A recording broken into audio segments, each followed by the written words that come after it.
D'après le gouvernement, effectivement, les Français ne vont pas perdre de pouvoir d'achat cette année.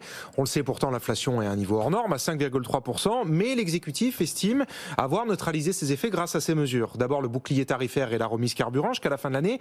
Ça va absorber plus de 2 points d'inflation. Les mesures en faveur du pouvoir d'achat votées cet été au Parlement, justement, juste avant la fermeture, augmentation du point d'indice, revalorisation des retraites, chèque énergie exceptionnel qui va être distribué en fin d'année, ça va amortir là aussi plus d'1 point d'inflation.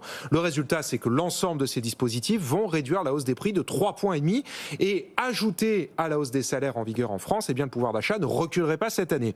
Et effectivement, l'année prochaine, c'est pas tout. Là juste, on évite que le pouvoir d'achat baisse cette année. L'année prochaine, ce serait même encore mieux. Il serait en hausse, d'après la Direction générale du Trésor, de 0,9%. 0,9%, c'est quasiment le double de la croissance qui est attendue l'année prochaine en France. Là aussi, le bouclier tarifaire jouerait un rôle majeur, même encore plus important que cette année. Il neutraliserait à lui seul 3,5 points d'inflation.